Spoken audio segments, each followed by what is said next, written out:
जय गुरुदेव विद्यार्थी मित्रों, आज नवयुग विद्यालय धोरण 8 नी अंदर पहली यूनिटनी अंदर एक्टिविटी 2 विषे विगतवार समजूती मेळवीए छीए। अहींया जे सूचनाओ आपेली छे ए मुजब रीड ध सेंटेन्सीस केरफुली, नीचे आपेला वाक्य ने काळजीपूर्वक वाँचो अने पाछुं रीड ध क्वेश्चन्स, प्रश्नों ने वाँचो एंड मार्क राइट अने राइटनी निशानी करो फॉर ऑल ध क्वेश्चन्स, बधा ज प्रश्नों माटे धैट आर आंसर्ड के जेओनो जवाब मळतो होय इन ध स्टेटमेंट्स एटले के विधाननी अंदर। हवे अहींया तमने एक वाक्य आपेलुं हशे, ए वाक्यने काळजीपूर्वक वांचवानुं छे, पछी एमनुं भाषांतर करवानुं छे अने एमनी नीचे तमने 2 થી 3 वाक्यो आपेला हशे, ए वाक्योने वांचवाना छे। पछी तमारे ए कहेवानुं छे के नीचे आपेला 2-3 वाक्योनो जवाब ए उपर आपेला वाक्योमां मळे छे के नहीं ए नक्की करवानुं छे। अने जो एनो जवाब मळतो होय तो राइटनी निशानी करवानी छे अने जो न मळतो होय तो कंई ज निशानी करवानी नथी। तो जोईए, अहींया पहेलुं वाक्य आपेलुं छे सुनीता विलियम्स।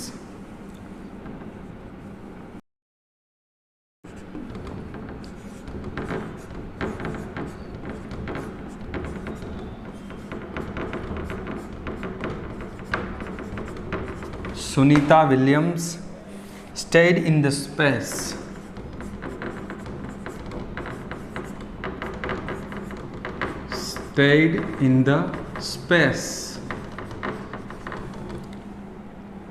for 36 days.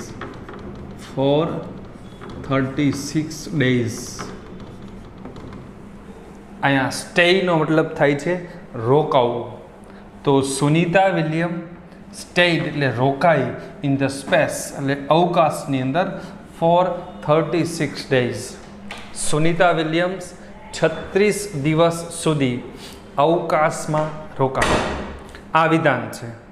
હવે એની નીચે કેટલાક પ્રશ્નો આપેલા છે, તો પ્રશ્ન એ છે where did she stay, where did she stayed, where did she stayed, where did she stay, તેણી ક્યાં રોકાઈ। વેરનો મતલબ ક્યાં, ડીડ છે ભૂતકાળનું સહાયકારક ક્રિયાપદ છે, સી એટલે તેણી મતલબ સુનિતા વિલિયમ્સ અને સ્ટે એટલે રોકાઈ। હવે જોવું જોઈએ આ પ્રશ્નનો જવાબ ઉપરના વાક્યમાં મળે છે। સુનિતા વિલિયમ્સ ક્યાં રોકાઈ, તો જવાબ મળશે ઇન ધ સ્પેસ, અવકાશમાં રોકાઈ। તો હા, આ પ્રશ્નનો જવાબ મળે છે એટલે આપણે શું કરશું, રાઈટની નિશાની। ત્યાર પછી ઓપ્શન બી, બીજો પ્રશ્ન છે who stayed in the space, who stayed in the space,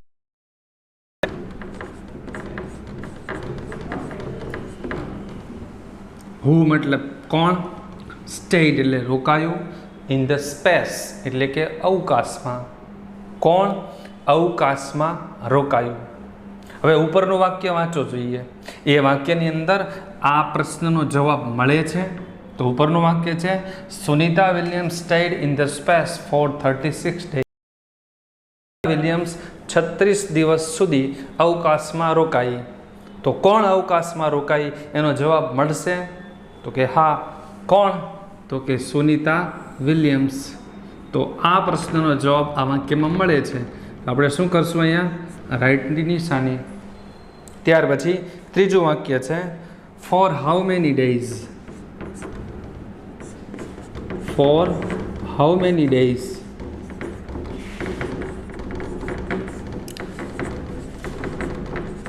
For how many days did she stay in the space?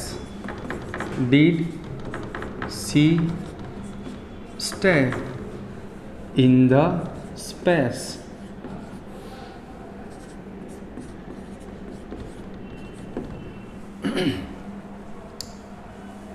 For how many days? એટલે કે કેટલા દિવસો સુધી. Did ભૂતકાળનું સહાયક ક્રિયાપદ છે. She stay. હવે did stay મતલબ રોકાઈ. In the space એટલે અવકાશમાં. તેણી કેટલા દિવસો સુધી તો એનો છે તો કે હા કેટલા દિવસ સુધી? For 36 days 36 દિવસ સુધી. તો હા એનો જવાબ મળે છે એટલે આપણે અહીંયા રાઈટ કરીશું. હવે જુઓ આ ત્રણે ત્રણ પ્રશ્નોનો જવાબ છે આપણને ઉપરના વાક્યની અંદર મળે છે. એટલે અહીંથી એટલું સમજી લેશું કે જો કોઈ પણ સ્થળ દર્શાવતું જે અંડરલાઈન હોય તો પ્રશ્નાર્થ વાક્ય વેરથી બનશે. ત્યાર પછી નીચે અંડરલાઈન તો પ્રશ્નાર્થ વાક્ય હુથી બનશે. અને ત્યાર પછી સંખ્યા દર્શાવતા શબ્દ નીચે અંડરલાઈન હોય અથવા તો જેને આપણે ગણી શકાય એવો શબ્દ હોય એની નીચે અંડરલાઈન હોય ત્યારે હાઉ મેનીથી પ્રશ્નાર્થ વાક્ય બનશે. ત્યાર પછી આપણે નેક્સ્ટ પ્રશ્ન તરફ આગળ વધીએ છીએ.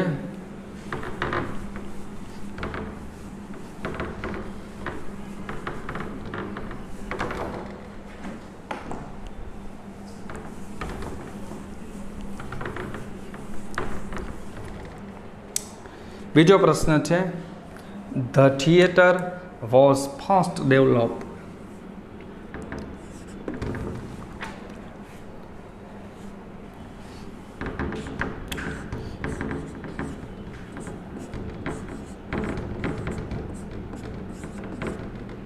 The theatre was first developed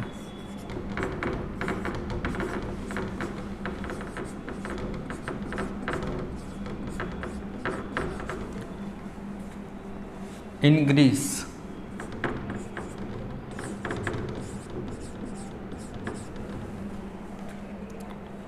As a part of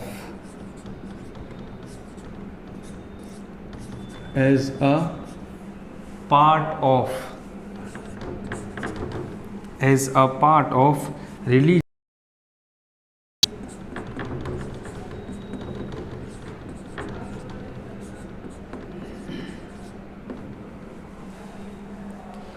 The theatre was first developed એટલે કે થિયેટરને પ્રથમ વખત વિકસાવવામાં આવ્યું હતું ઇન ગ્રીસ એટલે ગ્રીસની અંદર. એઝ એટલે તરીકે, a part of religious view ધાર્મિક દ્રષ્ટિકોણના ભાગ સ્વરૂપે થિયેટરને પ્રથમ વખત ગ્રીસમાં વિકસાવવામાં આવ્યું હતું. હવે આ વાક્ય ઉપરથી નીચે કેટલાક પ્રશ્નો પૂછેલા છે. હવે જોવાનું છે કે એ પ્રશ્નોનો જવાબ આ વાક્યમાં મળે છે કે નહીં. પહેલો પ્રશ્ન છે what was developed in Greece.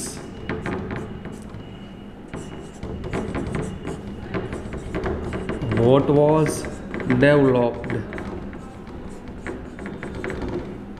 In Greece.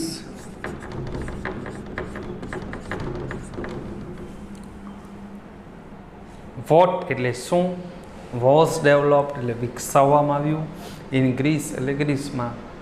ગ્રીસમાં શું વિકસાવવામાં આવ્યું તો એનો જવાબ મળશે. શું વિકસાવવામાં આવ્યું તો કે ધ થિયેટર. તો પ્રશ્નનો જવાબ ની નિશાની કરીશું. બીજો પ્રશ્ન છે why was the theatre developed. બીજો પ્રશ્ન છે why was the theatre developed. શા માટે થિયેટર વિકસાવવામાં આવ્યું. આ પ્રશ્નનો જવાબ ઉપરના વાક્યમાં મળે છે. શા માટે વિકસાવવામાં આવ્યું તો કે as a part of religious view એટલે કે ધાર્મિક દ્રષ્ટિકોણના ભાગ સ્વરૂપે. તો એનો જવાબ મળે છે એટલે આપણે અહીંયા રાઈટની નિશાની કરીશું. અને ત્યાર પછી ત્રીજો પ્રશ્ન પૂછેલો છે, where did the first theatre developed? Where did the first theatre developed? એટલે કે પ્રથમ થિયેટર કઈ જગ્યાએ વિકસાવવામાં આવ્યું હતું? તો કઈ જગ્યાએ વિકસાવવામાં આવ્યું હતું? In Greece. જવાબ મળે છે. એટલે આપણે શું કરશું અહીંયા? રાઈટ. આ બીજા પ્રશ્નની અંદર પણ 3 પ્રશ્નોનો જવાબ મળે છે. ત્યાર પછી આપણે ત્રીજા વાક્ય તરફ આગળ વધીએ.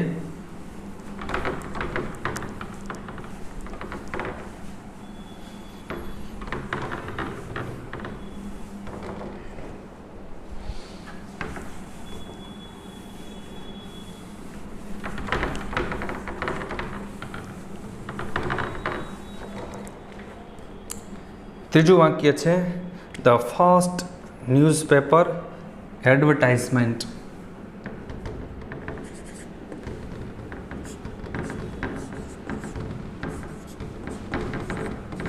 The first newspaper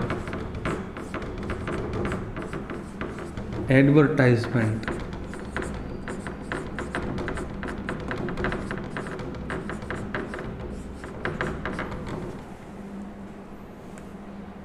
Appeared on the black page.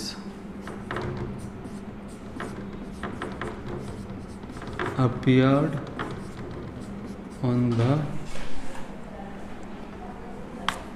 back page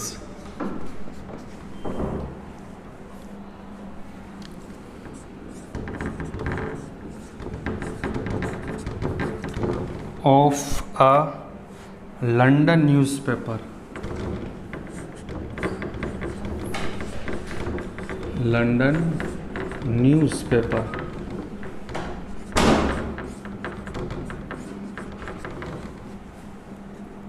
In 1625. એટલે કે ધ ફર્સ્ટ ન્યૂઝપેપર એડવર્ટાઇઝમેન્ટ, છાપાની અંદર આપવામાં આવેલી પ્રથમ જાહેરાત. અપિયર્ડ એટલે દેખાઈ, ઓન ધ બેક પેજ એટલે પાછળના પેજ ઉપર, ઓફ અ લંડન ન્યૂઝપેપર લંડનના ન્યૂઝપેપર પર, ઇન 1602 એટલે કે 1625ની અંદર પ્રથમ ન્યૂઝપેપરની અંદર જે જાહેરાત આપે છે એ લંડનના ન્યૂઝપેપરના પાછળના પેજની અંદર પ્રથમ વખત આપવાની શરૂઆત થઈ. શરૂઆતની અંદર જે ન્યૂઝપેપરો આવતા હતા એ ન્યૂઝપેપરનું એક જે આગળનું પેજ હોય છે એ જ છપાયેલું હોય છે અને પાછળનું પેજ બ્લેન્ક એટલે કે ખાલી હતું. પરંતુ એ લોકોએ એ પેજનો પણ સદુપયોગ કરવાનું વિચાર્યું અને એ પાછળના પેજ ઉપર જાહેરાતો આપવાનું શરૂ કર્યું. એમની ઉપરથી પ્રશ્ન પૂછેલા છે, when did the first newspaper? પહેલો પ્રશ્ન છે,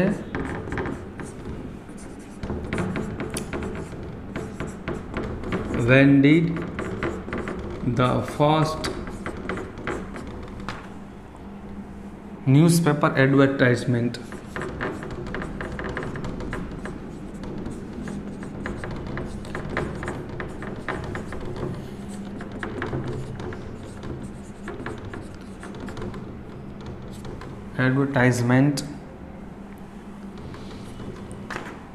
appear.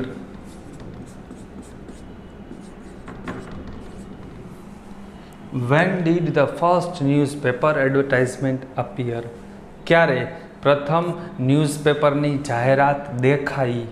તો એનો જવાબ મળશે તો કે હા, ઇન 1625 1625માં. તો આપણે કરશું રાઈટ. ત્યાર પછી બીજો પ્રશ્ન છે,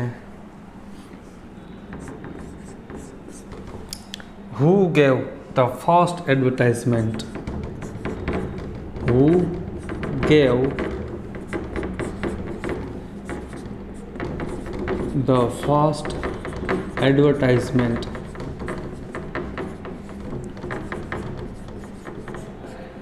in 1625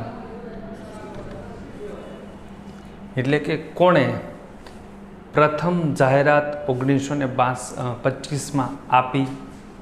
તો આનો જવાબ મળે છે, જો અહીં પૂછે the first news advertisement on the back page of London newspaper in 1625, પણ કોણે આપી, કોના દ્વારા આપી એવું કંઈ આપેલું નથી, મતલબ કે આ પ્રશ્નનો જવાબ આપણને મળશે નહીં, એટલે આ પ્રશ્નની અંદર આપણે કરશું રોંગ. નેક્સ્ટ જોઈએ ઓપ્શન સી. એમાં જોઈએ તો where did advertisement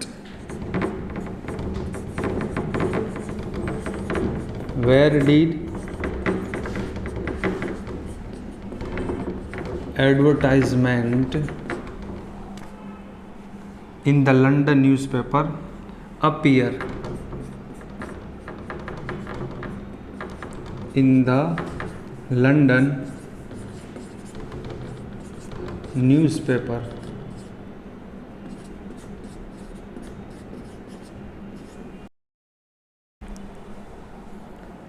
where did advertisement appear in the London newspaper? લંડનના ન્યૂઝપેપરની અંદર કઈ જગ્યાએ આ જાહેરાત દેખાઈ? તો જો આ પ્રશ્નનો જવાબ મળે છે તો કે કઈ જગ્યાએ દેખાય, તો જવાબ મળે છે ઓન ધ બેક પેજ. કઈ જગ્યાએ? On the back page of London newspaper. તો એનો જવાબ મળે છે, એટલે આપણે શું કહીશું? રાઈટ. બરોબર છે. હવે આપણે આ વિડીયોની અંદર 3 એક્સરસાઇઝ આપણે જોઈ છે, જેની અંદર WH ક્વેશ્ચનનો જવાબ મળે છે કે નહીં. હવે ત્યાર પછી ચોથું અને પાંચમું જે વાક્ય આપેલું છે કિરણ બેદી અને મહાત્મા ગાંધીવાળું, આ વાક્ય તમને હોમવર્કની અંદર આપું છું. આ બંને વાક્યો છે એ તમારે જાતે વાક્ય નંબર 4 અને વાક્ય નંબર 5 એને જાતે જોવાનું છે કે એનો જવાબ મળે છે કે નહીં, અને જો મળતો હોય તો રાઈટની નિશાની કરવાની, ને ન મળતો હોય તો ચોકડીની નિશાની કરવાની છે.